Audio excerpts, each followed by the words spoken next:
दर्शकवृन्द नमस्कार। कार्यक्रम कोभिड हटलाइनको यो नयाँ श्रृङ्खलामा यहाँहरूलाई हार्दिक स्वागत छ। म किशोर निरुला।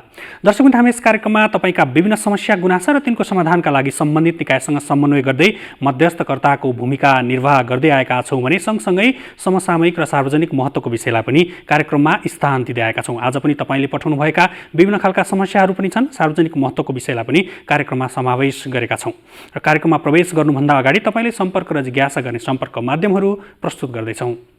कार्यक्रम कोभिड हटलाइनमा कोरोना भाइरस कोभिड-19 का कारण सिर्जना भएका विभिन्न समस्या वा गुनासो राख्नको लागि सम्पर्क माध्यमहरू फोन, SMS र Viber 98 427 49 075, Facebook NTV response, email ID ntvcovid19response@gmail.com। दर्शकवृन्द, कोरोना रोकथाम, उपचार र नियन्त्रणका लागि अस्पतालको क्षमता अभिवृद्धि र स्वास्थ्य सामग्रीका लागि अर्थ मन्त्रालयले 4 अर्ब 31 करोड 85 लाख 60 हजार रुपियाँ बराबरको सहमति दिएको छ। सरकारले काठमाडौँका सरकारी अस्पतालहरूलाई कोभिड ओपिटी सेवा सुरु गर्ने भएको छ। सङ्क्रमितहरूको सङ्ख्या बढ्दै गएको र होम आइसोलेसनमा बस्नेको सङ्ख्या समेत बढ्दै गएको, गम्भीर अवस्था भएपछि मात्र अस्पताल आइपुग्ने क्रम बढेपछि ओपिडी सेवा सञ्चालन गर्न लागि हो। स्वास्थ्य तथा जनसङ्ख्या मन्त्रालयले कोभिड-19 का सङ्क्रमितका बिरामी आफन्तलाई अक्सिजन खोजेर ल्याउन नभन्नको लागि अस्पताललाई आग्रह गरेको छ। लुम्बिनी प्रदेशमा कोभिडको बिरामी र यो महामारी नियन्त्रण र उपचारका लागि अर्थ मन्त्रालयले करिब 87 करोड 7 लाख 50 हजार रुपियाँ निकासा गरेको छ। अक्सिजन उद्योगले खपत गरेको विद्युत महसुलमा सरकारले छुट दिने निर्णय गरेको छ। हिजो आइतबार प्रधानमन्त्री केपी शर्मा ओलीको सहभागितामा बसेको कोभिड-19 सङ्कट व्यवस्थापन केन्द्र CCMC को बैठकले सो निर्णय गरेको हो। प्रेस काउन्सिल नेपालले प्रेस पास र प्रेस ज्याकेटको दुरुपयोग गरी आपराधिक तथा भ्रमपूर्वक कार्य समेत भइरहेको भन्दै यस प्रकारको गैर व्यावहारिक क्रियाकलापप्रति गम्भीर ध्यानाकर्षण भएको जनाएको छ। काठमाडौँ उपत्यकाका नगरपालिका र स्थानीय तहहरूले आफै अक्सिजनको प्लान्टहरू स्थापना गर्न थालेका छन्। काठमाडौँ महानगरपालिका र मध्यपूर्व नगरपालिकाले यो अभियान सुरु गरिसकेको छ भने अन्य नगरपालिका र स्थानीय तहले पनि यो अभियान अगाडि बढाएका छन्। पाल्पामा प्रमुख जिल्ला अधिकारीको नेतृत्वमा गएको अक्सिजन सिलिन्डर अनुगमनको क्रममा 112 वटा थान सिलिन्डर जफत गरिएको छ। यो अस्पताललाई दिने गरी काम पनि अगाडि बढिसकेको जानकारी हामीलाई प्राप्त भएको छ।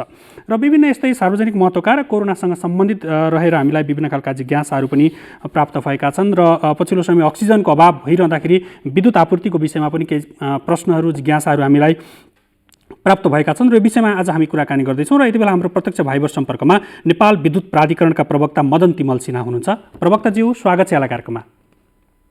हजुर नमस्कार, धन्यवाद। पछिल्लो समय जुन कोरोना भाइरसको सङ्क्रमण बढ्दै गएको छ, सँगसँगै त्यसमा चाहिँ अक्सिजन उत्पादन गर्ने कम्पनीहरूले कतिपय अवस्थामा विद्युत चाहिँ रेगुलर अथवा नियमित भएन भन्ने खालको गुनासो पनि गर्नुभएको छ।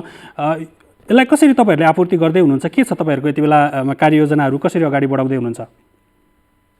हजुरले भन्नुभएकै जस्तो समस्यालाई सम्बोधन गर्ने क्रममा हाल नेपाल विद्युत प्राधिकरणले विभिन्न खालका यो सबै अक्सिजन उत्पादन गर्ने सबै उद्योग लगायत केही हस्पिटलहरूले पनि उत्पादन गरिरहेछन्। त्यो दुवै थरीका संस्थाहरूमा अनवरत विद्युत सप्लाई गर्ने गरी सुधारात्मक र समन्वयात्मक कार्यहरू गरेको छ। त्यो भनेको चाहिँ भर्सक त्यहाँ चाहिँ लाइन गइहाले पनि, सिस्टम गइहाले पनि तुरुन्तै त्यसलाई जोइन गर्ने तरिकाले र भर्सक चाहिँ अवरुद्ध हुने तरिकाले अनइन्टरप्रेटेड सप्लाई हुने तरिकाले त्यो सिस्टम मिलाएको छ। हजुर, होइन पछिल्लो समय यो बिचबिचमा चाहिँ अलिकति विद्युतहरू कटौती भएका कुराहरू पनि आइरहेका छन्। यो खासमा किन यस्तो भइरहेको छ? अब काठमाडौँ उपत्यकामा पनि त्यो देखिन्छ कहिलेकाहीँ, होइन? अब मौसमको कारणले हो अथवा अरू कुनै कारणले हो? के कारणले हो? त्यो अलि अगाडि हो। अस्ति यो निषेधाज्ञा हुनुभन्दा अगाडि देशकै सिस्टमको लोड नै अत्याधिक थियो। अधिकतम 1482 मेगावाटसम्म अधिकतम लोड दिएको थियो। र त्यसमा पनि लोड सेडिङ छैन नि, त्यो त छैन। र त्यस कुनै प्राकृतिक कारणले पनि अब कुनै सिस्टम फेल भएर र कुनै लाइनको सिस्टममा विभिन्न समस्याहरू आएर त्यो पहिला हामीले भनिसकेका छौँ। त्यो कारणले जान्नुहुन्थ्यो। र अहिले त्यो लोड घटेको छ। निषेधाज्ञा लागू भएपछि धेरै उद्योगहरू बन्द छन् र त्यो कारणले गर्दाखेरि अहिले सहज छ। त्यस्तो समस्या अहिले चाहिँ हालसालै चाहिँ त्यस्तो धेरै आएको छैन र जुन समस्या आउने त्यो प्राविधिक त्यसलाई हामीले तत्कालै निर्माण गर्ने गरेका छौँ। हजुर, जस्तो प्रवक्ताज्यू, अहिले पछिल्लो समय जुन यो लकडाउन निषेधाज्ञा भइसके पछाडि चाहिँ तपाईँहरूको खपत चाहिँ कस्तो छ? त्यहाँ विद्युतको खपत र तपाईँहरूको जुन नियमितता हुनुपर्ने हो नि, यो चाहिँ कस्तो छ समग्र देशभरि नै? मैले अघि भने जस्तै यो अहिले खपत र जति विद्युतको माग हुन्छ त्यति बराबरै खपत छ। माग अनुसार खपत भएन भने त्यो खपत भएन भने मात्रै लोड सेडिङ हुने हो, त्यसलाई लोड सेडिङ भनिन्छ। तर जब लोड सेडिङ छैन भनेपछि खपत नै लोड बराबर खपत छ। त्यो कति छ भन्दाखेरि अब अहिले चाहिँ 1200 मेगावाटको हाराहारीमा उच्चतम माग जतिखेर पिक साँझ पख हुन्छ नि 1200 मेगावाटको हाराहारीमा र त्योभन्दा कम 1150 देखि 1200 सम्म छ। जस्तै अघि मैले भने 1480 सम्म थियो यो चाहिँ वैशाखको 15 भन्दा अगाडि 13 गतेको दिनमा हिसाबले त्यो छ र अहिले चाहिँ यो अब त्यति समस्या छैन अहिले यो। अब यो अलिकति जानकारी र हामीले पुष्टि पनि गर्न खोजेको सिसिएमसीको बैठकबाट चाहिँ यो अक्सिजन उत्पादन गर्ने उद्योगहरूलाई चाहिँ केही रकम छुट दिने, केही प्रतिशत छुट दिने भन्ने निर्णय भएको भनेर हामीले प्राप्त गरेका छौँ जानकारी। तपाईँहरूलाई त्यो विषयमा जानकारी छ कि छैन? र समग्रमा कोरोना भाइरससँग सम्बन्धित हामी यति बेला लडिरहेका छौँ, धेरैको ज्यान पनि गइसकेको स्थिति छ। सबै तर्फबाट चाहिँ एक हिसाबले पहल, एकीकृत रूपमा पहल गरेर यसलाई परास्त गर्नुपर्छ भनेर एकजुटसँग अगाडि बढिरहँदाखेरि चाहिँ तपाईँहरूको भूमिका समग्र क्षेत्रलाई समेटेर कसरी अगाडि बढेको छ यो छुटसँगै? हो, यो छुटको कुरा चाहिँ मन्त्रालय स्तरबाट क्याबिनेटमा जाँदैछ भन्ने प्रस्ताव सुन्नमा आएको थियो। जब योभन्दा अघिल्लो पहिलो चरणको कोरोनाको कहरको बेला पनि नेपाल विद्युत प्राधिकरणले को सञ्चालक समितिले निर्णय गरेर उत्पादक उद्योगहरूलाई डिमान्ड शुल्कमा छुट दिने त्यतिखेर पनि निर्णय गरेको हो र अहिले पनि यो दोस्रो कहरमा त्यो मन्त्री परिषदबाट निर्णय भएपछि त्यो लागू हुन्छ। विशेष गरी अक्सिजन उत्पादन उद्योगहरूलाई इङ्गित गरेर त्यो निर्णय हुँदैछ। त्यो मन्त्रालय स्तरको निर्णय हो र त्यो बाहेक अरू पनि हामीले विभिन्न देशैभरिका विभिन्न विद्युत प्राधिकरणका हरेक कार्यालयहरूलाई, त्यहाँको हरेक कार्यालयको संयन्त्रलाई नै परिचालन गरेका छौँ। यो विद्युत सप्लाई चाहिँ अनवरत हुनुपर्छ, विशेष गरी अक्सिजन उत्पादक उद्योगहरूलाई र हस्पिटलहरूलाई भनेर। जस्तो अब यसमा गत साल पनि विद्युत प्राधिकरणले केही हदसम्म छुट पनि दिने निर्णय गरेको थियो। अब यति बेला घरमा हुनुहुन्छ, कतिपयको रोजगारी गुमेको स्थिति छ, महसुल तिर्न सक्ने कि नसक्ने भन्ने स्थिति पनि त्यहाँ जोडिएला। सँगसँगै अब यो महसुल तिर्न जानुपर्ने त्यो लाइन थियो, अब विद्युतीय भुक्तानीमा हामी गइ त सकेका छौँ तर सबैको त्यसमा पहुँच पनि भइसकेको स्थिति छैन। त्यो हिसाबले गर्दाखेरि यी समग्र कुराहरू जुन भुक्तानी गर्नुपर्ने, बिल भुक्तानी गर्नुपर्ने कुराहरू चाहिँ यसलाई कसरी व्यवस्थापन गर्नु भएको छ अहिले? यहाँले भने जस्तै हामी विद्युतको बिल चाहिँ अनलाइनबाटै भुक्तानी गर्नलाई ब्याङ्किङ सिस्टमबाट, मोबाइल ब्याङ्किङ लगायत विद्युतीय माध्यमबाट भुक्तानी गर्नलाई हामी चाहिँ सूचनाहरू गरिरहेका छौँ। त्यसलाई चाहिँ हामीले अलिकति त्यसलाई सिस्टमेटिक गरेर मान्छेलाई चाहिँ त्यसमा अलिकति अभ्यस्त हुनको लागि आग्रह गरिरहेका छौँ। र जसले चाहिँ म्यानुअली गएर बुझाउनु पर्ने हो, यो कोरोना कहरको बेलामा त्यस्तो समस्यालाई समाधान गर्नेमा अहिले तत्काल त निर्णय भइसकेको छैन, तर यसमा पनि व्यवस्थाले केही न केही निर्णय गरेर बाहिर जान्छ। हजुर, अनि त्यसमा चाहिँ जस्तो यो छुट दिने कुराहरू छ नि, अब यो लकडाउनमा त्यहाँ म्यानुअली तिर्न जानुपर्ने कसैको रहेछ भने उहाँहरूलाई अब कति समयसम्म छुट दिने, कति पर्सेन्टसम्म छुट दिने भन्ने खालका कुराहरू र बिचमा पाउँदै आएको सुविधा जति अग्रिम रूपमा बुझाउँदाखेरि जुन खालको सुविधाहरू पाउनुहुन्थ्यो आम ग्राहकहरूले, उपभोक्ताहरूले, त्यो चाहिँ के छ व्यवस्था? केही गर्नु भएको छ नयाँ?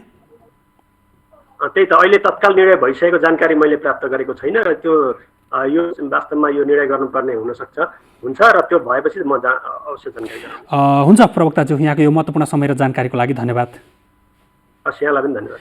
दर्शकबिन्दु, उहाँ हुनुहुन्थ्यो नेपाल विद्युत प्राधिकरणका प्रवक्ता मदन तिमल सिन्हा। विशेष गरी पछिल्लो समय अक्सिजनको अभाव भएका विषयहरूमा जिज्ञासा र गुनासोहरू आउने क्रममा विद्युत आपूर्तिको विषयमा पनि उद्योगीहरूले केही गुनासोहरू गर्नुभएको थियो र अब नेपाल सरकारले पनि त्यो विषयमा निर्णय गरिसकेको छ। केही पर्सेन्ट छुट दिने सँगसँगै आपूर्तिलाई पनि नियमितता गर्ने विषयमा हामीले प्रवक्तासँग कुराकानी गरेका थियौँ र यति बेलाको प्राथमिकता भनेकै अक्सिजन उद्योगहरू र सँगसँगै अस्पतालहरूलाई चाहिँ यो विद्युत आपूर्ति गर्ने विषयमा प्रवक्ताले जानकारी दिनुभएको छ र अन्य क्षेत्रलाई कटौती गरेर भए पनि अस्पताल तथा यी अक्सिजन उद्योगहरूलाई उपलब्ध गराउने समेत उहाँले प्रतिबद्धता व्यक्त गर्नुभएको छ। अर्को विषय, महत्त्वपूर्ण विषय बाँकी नै छ, त्यसमा प्रवेश गर्नुभन्दा अगाडि केही महत्त्वपूर्ण सन्देश यति बेला प्रस्तुत गर्दैछौँ। यति बेला कोरोना भाइरसको नयाँ भेरिएन्ट फैलदो क्रममा छ। यो समयमा आफूलाई सङ्क्रमण र यसको असरबाट कसरी बचाउन सकिन्छ? अत्यावश्यक काम बाहेक घर बाहिर नजाने, सामान किन्न जाँदा सुरक्षित भएर जाने, अत्यावश्यक काम परेर बाहिर जानु परेमा मास्क, सेनिटाइजरको प्रयोग र भौतिक दूरी अनिवार्य पालना गर्ने, विदेशबाट वा जिल्ला बाहिरबाट आउनुभएको छ भने अनिवार्य होम क्वारेन्टाइन वा आइसोलेसनमा बस्ने, बजारबाट सामान किन्दा आफूलाई चाहिने जति मात्र किन्ने, अनावश्यक जोहो नगर्ने, कोरोना भाइरससँग सम्बन्धित सूचना वा सामग्रीको आधिकारिकता जाँचेर मात्र धारणा बनाउने, आधिकारिकता नभएका त्यस्ता सूचनाहरू सामाजिक सञ्जालमा सेयर तथा कमेन्ट नगर्ने। तपाईले लगाउनु भएको मास्कले मेरो सुरक्षा गर्छ, मैले लगाएको मास्कले तपाईको सुरक्षा गर्छ। त्यसैले मास्कको प्रयोग अनिवार्य गरौँ र कोरोना भाइरसबाट बचौँ। नेपाल सरकार सञ्चार तथा सूचना प्रविधि मन्त्रालय। दर्शकवृन्द, पछिल्लो समय कोरोना भाइरसको सङ्क्रमण बढ्दै गएको छ। विभिन्न खालका समस्याहरू त छँदैछन्, सँगसँगै यसमा जुन राहत वितरणको विषय र यो वस्तु तथा सेवाको सङ्कलन र वितरणको विषयमा पनि हामीलाई विभिन्न खालका गुनासाहरू आएका छन्। व्यक्ति आफैले रकम सङ्कलन गरेर त्यस्ता अनियमितता गरेका कुराहरू, वस्तु तथा सेवाको सङ्कलन गरेर आफ्नै घरमा स्टोर गरेका कुरासम्मका जिज्ञासा र गुनासाहरू हामीलाई प्राप्त भएका छन् र नेपाल सरकारले यसमा विभिन्न खालका प्रयत्न पनि गरेका छन् र एकीकृत प्रणाली मार्फत अथवा एकद्वार प्रणाली मार्फत यो वस्तु तथा सेवाको वितरण गर्ने भनिरहँदा फेरि त्यो कतिपय ठाउँमा एकद्वार मार्फत सङ्कलन गरिएका वस्तुहरू खेर गएका र कुहिएका पनि गुनासो र जिज्ञासाहरू हामीलाई प्राप्त भएका छन्। यी समग्र पक्षमा हामी आज कुराकानी गर्दैछौँ र यति बेला हाम्रो प्रत्यक्ष भाइबर सम्पर्कमा समाज कल्याण परिषदका अनुगमन तथा मूल्याङ्कन विभागका प्रमुख दुर्गा प्रसाद भट्टराई हुनुहुन्छ। प्रमुखज्यू, स्वागत छ यहाँलाई कार्यक्रममा। प्रमुखज्यू, सुन्नुभएको छ यहाँले हामीलाई? हजुर हजुर हजुर विभागीय प्रमुख अनुगमन तथा मूल्याङ्कन विभाग समाज कल्याण परिषद। हजुर, कार्यक्रममा यहाँले अवसर दिनुभएकोमा चाहिँ आभार व्यक्त गर्छु। हजुर, मैले अलिकति भूमिकामा पनि जोडेँ प्रमुखज्यू। यो पछिल्लो समय यो महामारी हामी जुधिरहेका छौँ एक हिसाबले, सँगसँगै यो महामारीको फाइदा उठाउने व्यक्तिहरू पनि कतिपय देखिन्छ, सङ्घ संस्थाहरू पनि देखिन्छन्। यसलाई तपाईँहरूले कसरी अनुगमन गरिराख्नु भएको छ, कसरी काम गर्दै हुनुहुन्छ?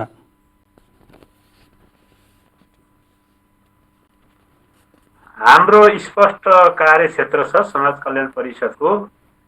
हामी संस्थागत रूपमा चाहिँ समाजसेवीहरूलाई परिचालन गर्छौँ। व्यक्तिगत विषय चाहिँ जिल्ला प्रशासन कार्यालयको सम्भवतः हुनेछ, सम्बन्धित जिल्ला प्रशासन कार्यालयको। अब हामीले संस्थामा आबद्ध भएका सङ्घ संस्थाहरूलाई चाहिँ, समाजसेवीहरूलाई चाहिँ एकबद्ध भएर चाहिँ एकीकृत रूपमा चाहिँ परिचालन गर्ने हाम्रो नीति तय छ। यस्तो अवस्थामा हामीले प्रदेश स्तरमा सम्म हामीले एउटा ऱ्यापिड रेस्पोन्स टिम गठन गरिसकेका छौँ र समाज कल्याण परिषदको पदाधिकारीदेखि कर्मचारीसम्म अहिले अर्जुन दृष्टिको रूपमा चाहिँ यो महामारीलाई चाहिँ सम्बोधन गर्नको लागि, न्यूनीकरण गर्नको लागि हामीले चाहिँ सङ्घ संस्थाहरूलाई व्यापक रूपमा परिचालन गर्ने अभियानमा लागेका छौँ। अब यसमा यो आधिकारिकताको विषय पनि त प्रश्न हुन्छ नि प्रमुखज्यू। अब सङ्घ संस्थाहरू भनियो होइन, कुन संस्था चाहिँ आधिकारिक हो, कुन संस्थालाई चाहिँ गभर्मेन्टले त्यसमा अनुमति दिएको छ? यहाँ त सामाजिक सञ्जालमा व्यक्ति आफै सक्रिय छन्, संस्थाहरू आफै सक्रिय भएर पैसा उठाएका छन्, त्यो कहाँ गइरहेछ त्यो रकम केही अत्तो पत्तो छैन। अब त्यस्तो स्थिति छ नि त अहिले त। आधिकारिकता कसरी पत्ता लगाउने? जसले अब हाम्रो दायरा चाहिँ वैदेशिक सहयोग कुनै सामाजिक संस्थाहरूले लिएर आउँछन् भने तिनीहरूको स्वीकृति, अनुगमन, सुपरिवेक्षण, मूल्याङ्कन र सहजीकरण गर्नु। अब घरेलु सहयोग परिचालन गर्छ, कसैले चन्दा उठाउँछ भनेदेखि त्यो विषय चाहिँ सम्बन्धित जिल्ला प्रशासन कार्यालयको हुनेछ। कोही व्यक्तिले त्यसरी सङ्कलन गरेर वितरण गर्न, सम्बन्धित जिल्ला प्रशासन कार्यालय कोही व्यक्तिले त्यो वितरण गर्न चाह्यो भने त्यो मिल्छ कि मिल्दैन?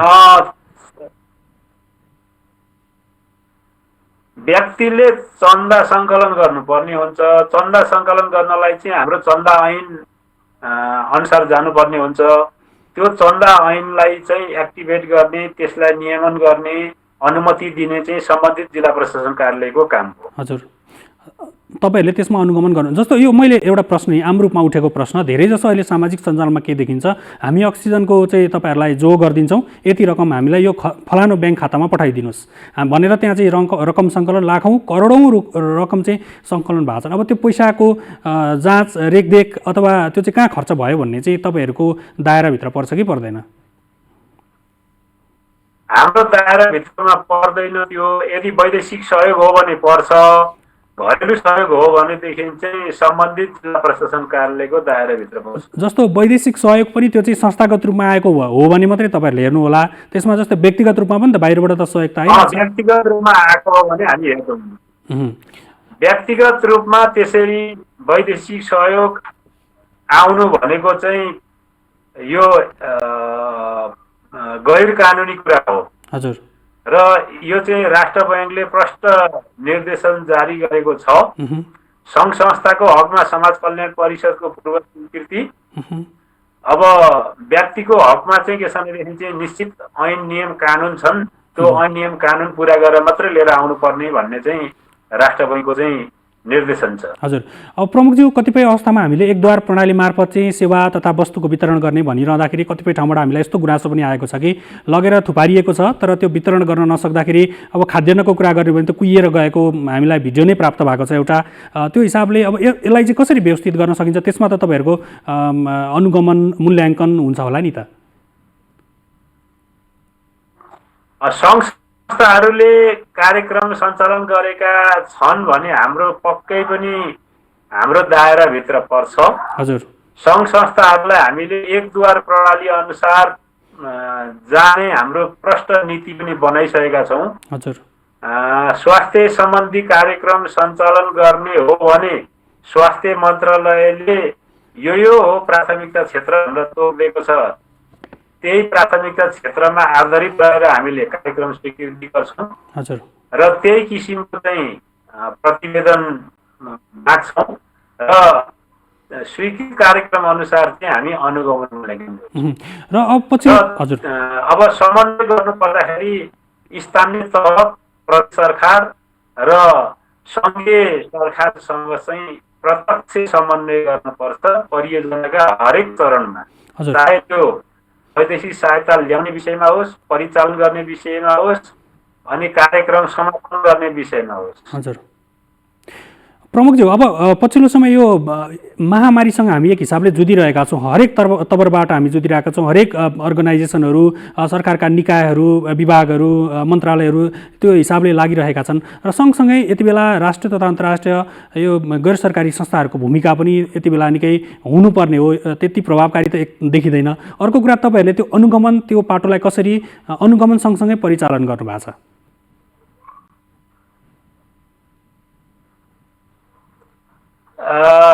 राष्ट्रिय तथा अन्तर्राष्ट्रिय गैर सरकारी सङ्घ संस्थाहरूले यो प्रकोप व्यवस्थापनमा नेपाल सरकारलाई चाहिँ महत्त्वपूर्ण ढङ्गले सहयोग गर्दै आइरहेको छ।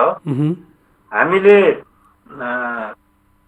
भूकम्पको अवस्थालाई हेर्ने हो भनेदेखि चाहिँ करिब 60 अर्ब भूकम्पमा चाहिँ खास गरिकन भवन निर्माणमा चाहिँ सहयोग गरेको हामीसँग अभिलेख छ। त्यस्तै लास्ट इयर कोभिडको कारणले गर्दाखेरि विभिन्न समस्या उत्पन्न भएको थियो। रोकथाम तथा नियन्त्रणका लागि 2 अर्ब चाहिँ राष्ट्रिय तथा अन्तर्राष्ट्रिय गैर सरकारी सङ्घ संस्थाहरूले परिचालन गरेका थिए। र अब अहिले पनि हामीले प्रष्ट निर्देशन दिएका छौँ, अनुरोध गरेका छौँ कि अब लास्ट इयर स्वीकृत भएको 40 अर्ब मध्ये निश्चित बजेट चाहिँ खास गरी 5% देखि लिएर 20% सम्म यो कोभिड रेस्पोन्स कार्यक्रममा चाहिँ अविलम्ब परिचालन गर्ने र नयाँ कार्यक्रम पनि के छ भनेदेखि चाहिँ लिएर आउने भनेर हामीले सम्बन्धित आइएनजिओको हेडक्वार्टर समेतमा चाहिँ अपिल गरिसकेका छौँ। र यो कार्यक्रमलाई प्रभावकारी रूपमा सञ्चालन गर्नलाई यो दोस्रो लहरले जुन भयावह स्थिति सिर्जना गरेको छ, अब अहिले हामीले सबै प्रदेश स्तरमा चाहिँ सङ्घ संस्थासँग चाहिँ भर्चुअल मिटिङ गऱ्यौँ। त्यहाँ ऱ्यापिड रेस्पोन्स टिम बनाइसकेका छौँ र हामीलाई सङ्घ संस्थाले दिएको पछिल्लो जानकारी अनुसार 300 जति संस्थाहरू चाहिँ यो ऱ्यापिड रेस्पोन्स कार्यमा लागिसक्नु भएको छ। त्यसमा चाहिँ करोडौँ बजेट परिचालन भइसकेको छ र केही सङ्घ संस्थाहरूले चाहिँ घरेलु तथा अन्तर्राष्ट्रिय मार्केटमा सामान खरिद गर्नुपर्ने हुन्छ। त्यो खरिदको चाहिँ पारदर्शी प्रक्रिया पुरा गर्नुपर्ने हुन्छ।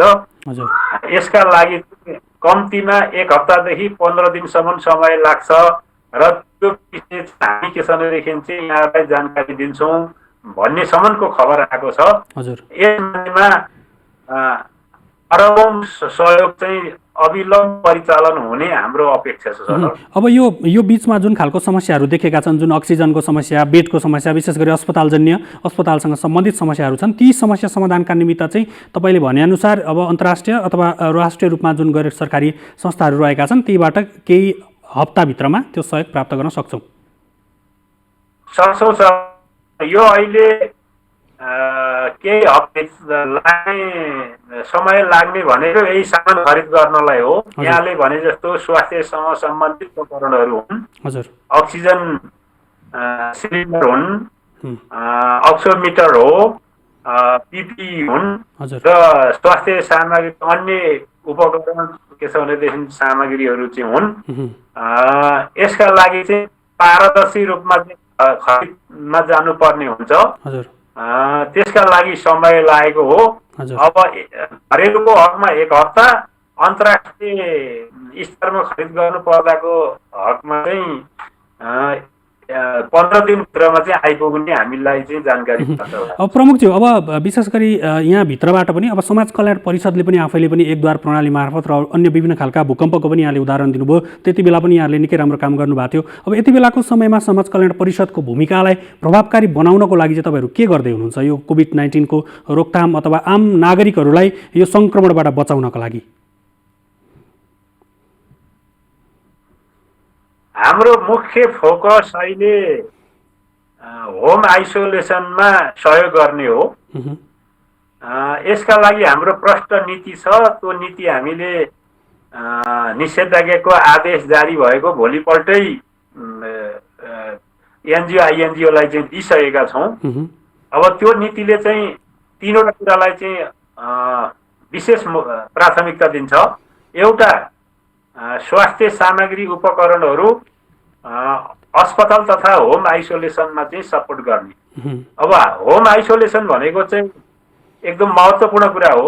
जब हामीले चाहिँ समुदाय स्तरमा चाहिँ कोभिडलाई चाहिँ राम्ररी व्यवस्थापन गर्न सक्यो भनेदेखि चाहिँ अस्पतालमा आउन पर्दैन। अक्सिजन, आइसियु जस्ता विषयहरू चाहिँ के छ भनेदेखि चाहिँ आवश्यक पर्दैन।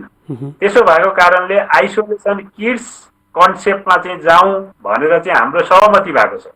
आइसोलेसन किट्स भनेको चाहिँ होम आइसोलेसन किट्स भनेको चाहिँ कम्तीमा गरिब गुरुबाहरूका लागि, खान नपाउनेहरूका लागि चाहिँ केही खाद्य सामग्रीहरू पनि त्यो किट्समा परोस्, औषधि उपकरणहरू पनि परोस्। अब जस्तो पिपी, सेनिटाइजर, मास्क लगायत साबुन, यी लगायतका चिजहरू चाहिँ के छ भनेदेखि चाहिँ परुन् र चाहिँ जो होम आइसोलेसनमा चाहिँ गाउँ-गाउँमा हुनुहुन्छ उहाँहरूलाई चाहिँ के छ भनेदेखि चाहिँ सहयोग गरौँ भन्ने हाम्रो अपिल छ। र त्यसमा चाहिँ सबै सङ्घ संस्थाहरू ऐक्यबद्धता जाहेर गर्नुभएको छ। हुन्छ प्रमुखज्यू, यहाँको यो महत्त्वपूर्ण समय र जानकारीको लागि धेरै धेरै धन्यवाद। हस्, धन्यवाद यहाँहरूलाई पनि। दर्शकबिन्दु, उहाँ हुनुहुन्थ्यो समाज कल्याण परिषदका अनुगमन तथा मूल्याङ्कन विभागका प्रमुख दुर्गा प्रसाद भट्टराई। विशेष गरी पछिल्लो समय जुन खालको यो राहत वितरण र वस्तु तथा सेवाको वितरणमा व्यक्तिको भूमिका र त्यसमा चाहिँ अनियमित रूपमा रकम सङ्कलन र वितरणको विषयहरू आइरहेका थिए, यो विषयलाई हामीले प्रश्न पार्न खोजेका थियौँ। सँगसँगै समाज कल्याण परिषदले पछिल्लो समय कसरी काम गरिरहेको छ, यसमा अन्तर्राष्ट्रिय संस्था र गैर सरकारी संस्था, अन्तर्राष्ट्रिय तथा राष्ट्रिय गैर सरकारी संस्थाहरूको भूमिकामाथि पनि प्रश्नहरू उठिरहँदाखेरि उहाँहरू कसरी काम गर्दै हुनुहुन्छ त यो स्थितिमा भन्ने विषयमा आएका जिज्ञासाहरूलाई पनि हामीले मेटाउने प्रयत्न गरेका थियौँ। आज हामीले 2वटा महत्त्वपूर्ण विषयमा कुराकानी गऱ्यौँ। कार्यक्रमको निर्धारित समय सकिन लागेको छ। कार्यक्रमबाट बिदा लिनुभन्दा अगाडि तपाईँले सम्पर्क र जिज्ञासा पठाउने सम्पर्क माध्यमहरू प्रस्तुत गर्दैछौँ। कार्यक्रम कोभिड हटलाइनमा कोरोना भाइरस कोभिड-19 का कारण सिर्जना भएका विभिन्न समस्या वा गुनासो राख्नको लागि सम्पर्क माध्यमहरू फोन, SMS र Viber 98 427 49 075, Facebook NTV response, email ID ntvcovid19response@gmail.com। दर्शकबिन तपाईँले पनि तपाईँका समस्या र जिज्ञासाहरू 24 घण्टा यही सम्पर्क माध्यम मार्फत हामीलाई पठाउन सक्नुहुन्छ। तपाईँका समस्यामा हामी थोरै भए पनि मलम लगाउने प्रयत्न गर्दै 24 घण्टा तल्लीन रहेका छौँ। हस् त, आजको कार्यक्रमबाट हामी सबैलाई बिदा दिनुहोस्। तपाईँ भने नेपाल टेलिभिजन हेर्दै गर्नुहोला। नमस्कार।